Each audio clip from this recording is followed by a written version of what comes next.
I'll be reading from a novel which I'm still working on, which is called My Hollywood. And it's less about the people who make movies than about the people who work for the people who make movies. And the section I'm reading tonight is in the voice of a nanny.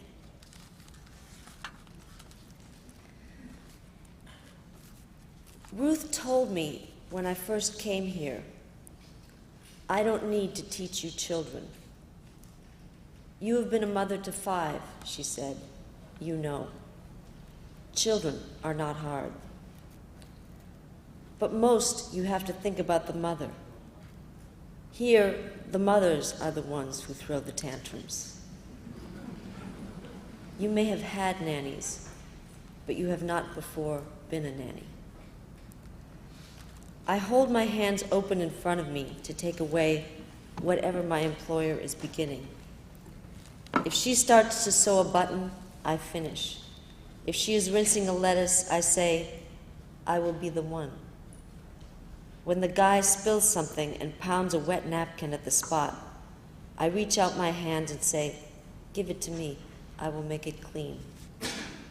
All the while with a smile. It is not hard, no, not when you have a purpose. And I have 5 purposes, the youngest 17, entering medicine. Get up early, Ruth instructed, 5:30, Lola. She knows I love to sleep. It is my talent and my pleasure. You bath before anyone is up. Do your hair. But I have a good job. The parents of William get him in the morning. While they eat their breakfast, I fix the bed, take the glass of water from the side table, pick up Kleenexes. I straighten their bathroom, fasten the top to his toothpaste. Hers, it is already done. Always the parents first, Ruth said. A kid cannot fire you, even here. They can love you, but they cannot pay you. And anyway, they will forgive. Ruth told me you have always to talk to him, even when he is still a baby. It is very important that they hear words. And I did, more than to my kids, because my kids, I had one after the other, 5 and 10 years. But with William, I just talk and talk. I tell him everything, and now, see, he is very dull. He understands more than 100 words Tagalog. In the class of 2010 at Harvard University, which is where the parents of Williamo would like him to go, there will be 20 Santa Monica boys saying to the cooks in the cafeteria, "Excuse, where is my adobo?" And Lola by then will be lying in a hammock back in the Philippines. Ruth said, when I started with William, I'm not going to tell you how to love him because either that will happen or it won't. And in 4 jobs, 25 years, Ruth told me only once it did not happen to her. And then you need to quit because you cannot do the job if you do not love the baby. But with children, Filipino or white, they are easy to love, especially if you have them from a baby. William, they put him in my hands the first day at the hospital. They gave him to me. For me, it is the parents who are more hard to love. I always say, we are the 2nd oldest profession. And what we do is harder, because we are giving more than our bodies. Our bodies, too. I carry him. He is now 34 pounds. We may be selling our time. We are here for money. That is our purpose. But we still give our love. If you ever go in a poor store and there is a shelf you like used for display and the owner will say, not for sale, he will say it with pride because if you are poor, they think you will sell anything. That is why if you try to push the owner, he will become indignant. Like in a fairy tale, it would only change into something else. So the princess who is sold turns into a bird. No, Ruth said to me at the beginning, I will not tell you how to love.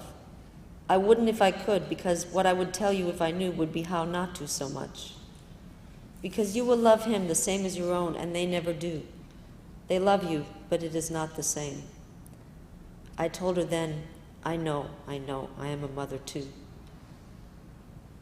But now I think, if you can keep them until they are 5, then they will never forget you. I ask Guglielmo, will you remember your Lola? Why, he says, you are not going away. Someday, I tell him, I will return to the Philippines. He understands already. He knows.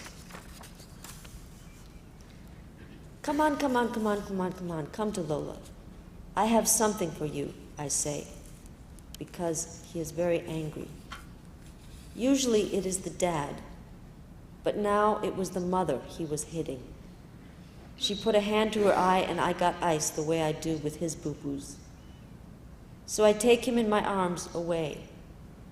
I am on the ground now in the yard and he is strong. I cannot so easily hold him. And Lola told a lie. I do not have anything for him. So I make promises.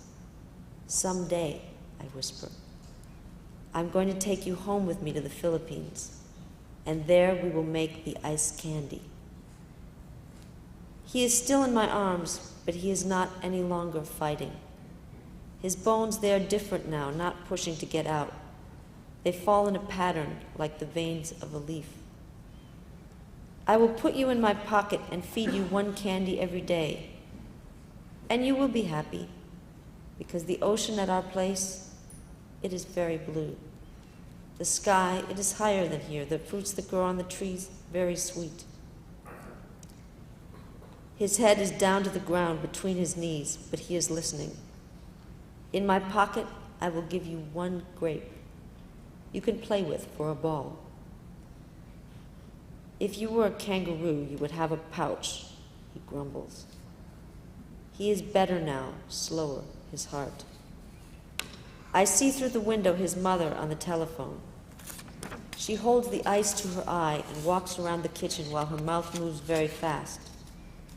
She is talking to her friend long distance, a woman who does not work and who reads many books about the raising of children. When my employer becomes upset, she calls this friend the full-time mother. But he is better now. Only his mouth, it is smeared outside the edges. He will come with me. I lift him into the stroller and promise him candy. Not the ice candy, just candy we can buy here. But do not tell your mother. I say, excuse me, but we are going now. Is that okay? Thank you, Lola. This is how my employer believes she cannot live without me. She is telling her friends who reads the books how he is better with me than with her. And her friend will tell her that it is perfectly normal. I take him by the store to show him our place on the map. He can tell me where is the Philippines. I say, where is Lola from? And he points. Very good. I told my employers already, when they go to Europe to celebrate their 10th anniversary, I will take Guglielmo to the Philippines. I am already saving for our tickets. I cannot save much because every month I have many tuitions. I even told my husband, only my kids they do not yet know. They are a little jealous, especially the one who has children. And it is true.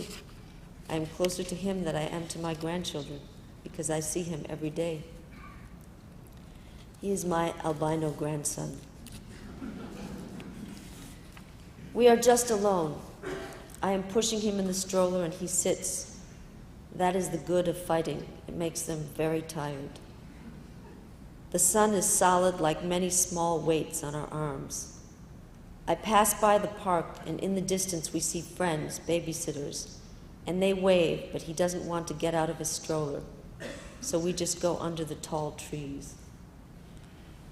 When we return home, the hallways are rounded caves, warm, dark already. While his mother is making dinner, he plays on the floor with his action figures. I take the tomatoes from my employer. I will be the one to chop. My employer is a very good cook. I am happy to chop. She sighs. Now he's fine. I don't know what I'm doing wrong. It is the age, too, I say. But my children, they were not like this, not even my boy. Here in America, they are different. They are also taller. She is talking low now, so he will not hear. Maybe we have to find a psychologist for him. Do you think this is normal? Really, I do not know. I worry too. But we love him. You are talking to the wrong person, because I like naughty boys. We are putting into cardboard all the coins in the house. He is doing it with me, and his mother told us we could use the pennies to put in the choo-choo bank, which is for our tickets to the Philippines. We are also finding nickels and dimes and quarters, and I have the brown tubes from the bank for those too. There is always money in this house where people empty their pockets. It is a hunt.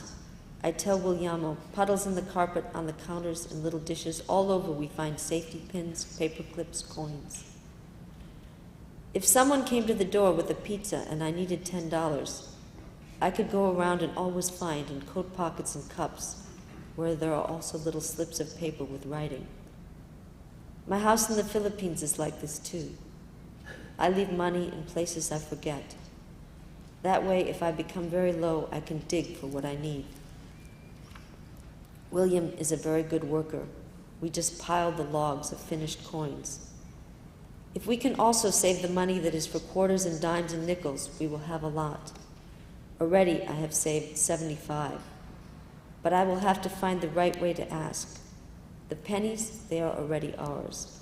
But the rest, I will ask the mother of William, not Tim. At the bank, we wait in line a long time. Then, when we get to the front, the lady is all business, making a total of the rolled dimes. I tell her, this little man rolled the nickels by himself. At first, my employer gave all the coins. Then Tim decided he would use the quarters for parking. When the lady finishes the silver, I begin to lift the bag of pennies from his wagon. They are heavy. We have many pennies. Last night we built with them an American log cabin using William's Play-Doh for the mortar. We will have $40 from nickels, $27 from dimes, and $103 from pennies. But the lady is pushing our pennies back out of the cage. We cannot take pennies, she says. Williamo, whom I've lifted up to see, gives one back to her. We can't use these, she says. For a second, his face changes, what his mother calls bury with a frown. Then he is bawling, and he throws the roll of pennies at the lady's face. Her hand goes to the place above her eye, and she says, I cannot help you. She has already given us the paper money for the other coins. She is looking at me with hate. I have seen real hate only a few times in my life. For a minute, I am only stuck. The shape of diamonds, it is shocking. But she is hurt above the eye, and I am not white. Come on, Williamo. I am fighting him into the wagon. I will pull all the rolls of pennies and him. We will make our getaway. He sees a garbage can and he runs, dumping pennies in the open top. He is still crying, but he is mad now, also mad. I have to stop him. This is not right, our effort. With him, what I do is almost tackle. Lola is not a big person. I get on the floor and hold him until the fight is out. Then I tell him the story, still keeping him in my lap. Once upon a time, I say, I work in Beverly Hills, in a house that is very fancy, 3 layers, floors like a checkerboard, all marble. When I was first here, the lady, she opened the door and saw me, and right away she said, you are hired. She told me she knew like that, and when she said that, she snapped her fingers. From the way I tie my sneakers. How?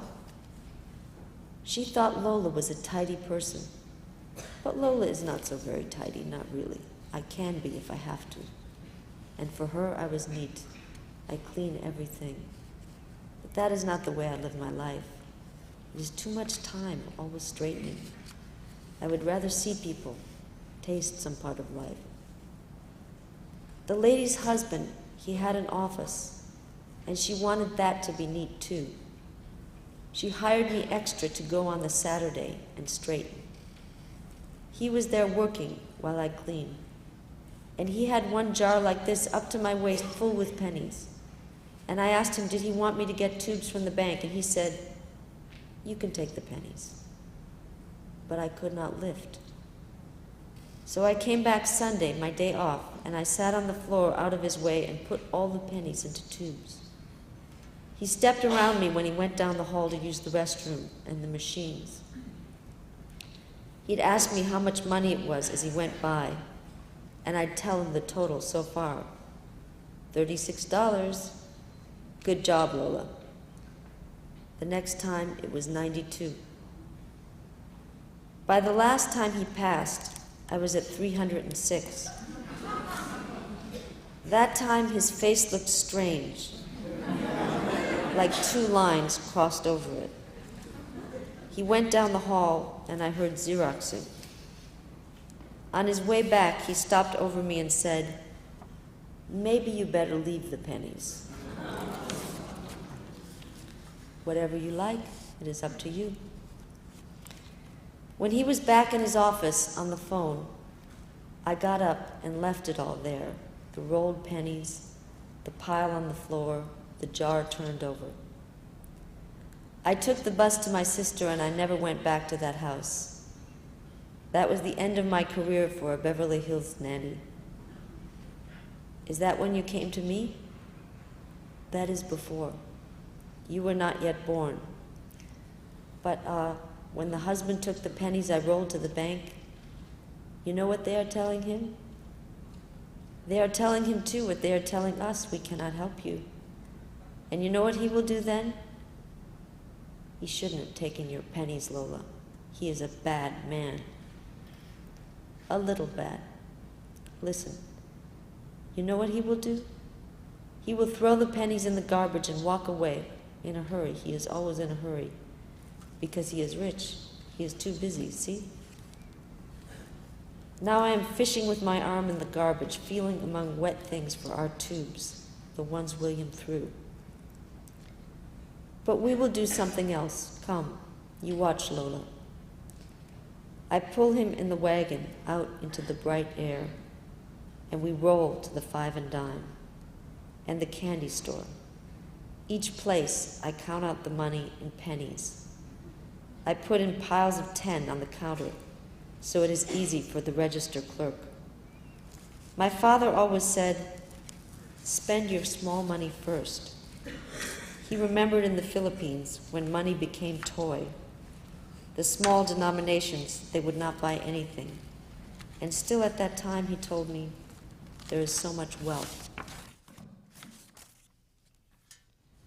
William is still in the wagon. I am pulling, eating long orange and green candy worms. See, in the bank it is nothing. But out here in the world, it is money. Not for the Philippines, but we can still buy, every day a little. It is our own private fund, our trust fund. I trust you and you trust me. You have your candy. Now let's use some pennies to buy Lola a cup of coffee. I feed him his dinner because that is easier for the babysitter. Even when he was a baby, he would not eat from his parents' hands. Then, when he has had enough, I get out of the way and let the family sit together. I take my dinner plate back to my own place.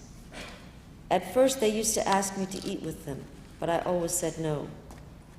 Ruth advised me, don't, even if they ask. Americans do not know what they want. They will invite you, and then after a month or two, they will pine for their privacy. Americans need very much privacy. It is because it is a big land.